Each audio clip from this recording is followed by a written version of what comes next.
सोमवार की सुबह मुंबई से जयपुर आ रही पैसेंजर ट्रेन में हुई गोलीबारी की घटना से पूरे देश में हड़कंप मचा हुआ है।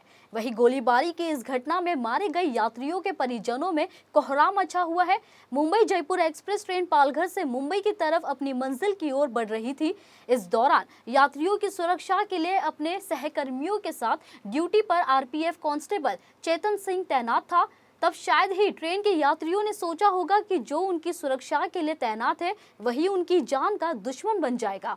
ट्रेन जब पालघर से बोरीवली की तरफ बढ़ रही थी तभी आरोपी कांस्टेबल चेतन सिंह ने B5 कोच में सबसे पहले अपने सीनियर एएसआई मीना को गोली मारी। इसके बाद उसने अलग अलग कोच में जाकर 3 यात्रियों पर भी गोली चलाई, जिससे इन चारों की मौके पर ही मौत हो गई। गोलीबारी की घटना में मारे गए यात्रियों में नालासोपारा के रहने वाले 60 साल के अब्दुल कादिर का भी समावेश है। बताया जा रहा है कि अब्दुल कादिर आने वाले कुछ दिनों में दुबई जाने वाले थे, लेकिन उससे पहले ही वे इस दुनिया को अलविदा कह गए। जानकारी के मुताबिक ट्रेन में मारे गए अब्दुल कादिर नालासोपारा इलाके में स्थित तेज प्रतिमा नाम की इमारत में रहते थे। मृतक अब्दुल कादिर के दोनों बेटों के साथ पूरा परिवार दुबई में रहता है। मोहर्रम के त्योहार के मौके पर अपने दोस्तों से मिलने के लिए भानुपुर गए हुए थे और लौटते वक्त गोलीकांड का शिकार हो गए।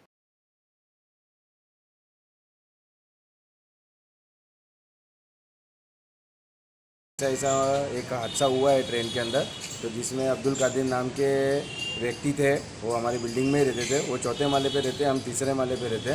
मैं बिल्डिंग का चेयरमैन हूँ और वो बिल्डिंग के सेक्रेटरी थे।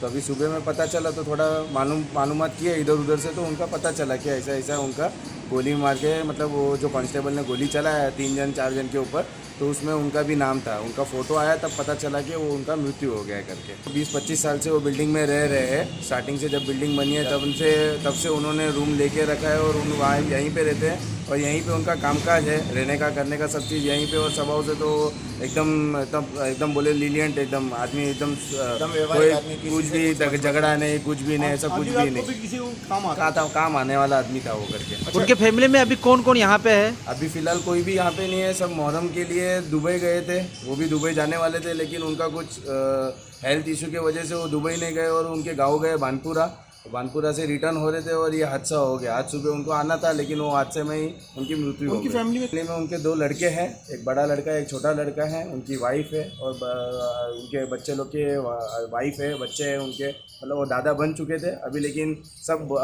दुबई में ही है। तो अभी रात का उनका फ्लाइट है, देखते अभी आते हैं रात को तो फिर पता चलेगा कि आगे का कैसा क्या करने का है। कैसी ऐसा टेंशन नहीं है, वेल सेटल आदमी है। बाकी उनके जो भी है, जो अभी आएंगे उनके बच्चे, उनके आगे क्या करना है उनको, तो वो हिसाब से वो आगे का काम। वो गुनाहगार उसका अभी जैसे हमने न्यूज़ देखा तो उसमें बता रहे कि उसका मानसिक संतुलन सही नहीं था आदमी का, कांस्टेबल का। अगर आदमी का कांस्टेबल का मानसिक संतुलन सही नहीं है तो उसके हाथ में इतना बड़ा रिवॉल्वर या जो भी है XYZ हथियार है वो दे के अगर वो उसके बड़े साहब के ऊपर भी चला सकता है, तो इसमें आदमी की सुरक्षा है क्या है फिर? तो आदमी तो ऐसी ही मार दी। और सुबह 5:30 बजे का टाइम था, आदमी आधी नींद में रहता है, उनको पता भी नहीं है कि कहाँ भागना है, कैसा क्या करना है। तो भी समझो कि एक फायरिंग हुआ और उनमें उनकी मौत लिखी थी तो उनको लग गई गोली। ऐसा उनका 2 जन का आइडेंटिफाई नहीं हुआ है, लेकिन ये हमारे समाज के, बोरी समाज के और हमारे पहचान वाले तो, और इनका थोड़ा नाम निकलता हुआ है, तभी जाके इनका इतना ये सब चीज़ XYZ जो भी पूरा इनका जो कार्यक्रम करना है वो उनका मालूम पड़ रहा है कि भाई ये आदमी है और ये ऐसा हादसा उनके साथ हो गया है। और ये मेरे एरिया के थे और मेरे अच्छे जानने वाले थे। और मुझे जब टीवी पे सुबह देखा और उनका नाम आया और मैंने कंफर्म किया कि वही कानपुरा वाले, तो मुझे बड़ा अफसोस हुआ कि एक अच्छे आदमी के साथ एक ऐसा हादसा हुआ है। हमारे बीच से एक अच्छा आदमी चला गया।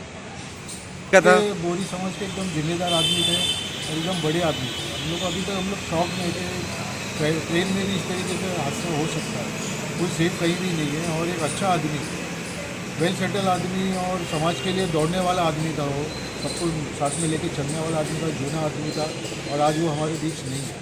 हमें बड़ा उसका अफसोस है। छानबीन चालू है, अभी पुलिस अपना काम करेगी और वो किस तरीके से कौन सा पहलू सामने आता है पता नहीं। अब उसकी मानसिक हालत और क्या उसके क्या दबाव का है या क्या है, उनको अभी रात तक शाम तक या कल तक तो छानबीन भी उसको पता चलेगा। मांग ये कि जो पकड़ा गया उसको फांसी होना चाहिए। और क्या, जो 4 आदमी था उसमें बेकसूर लोगों का खून किया है, बिना वजह का, मासूम लोगों का, और सीनियर सिटीजन लोग थे। इस तरीके से मारना क्या समझ के बाहर है। उसको तो फांसी होना चाहिए और बाकी मांग है ही नहीं।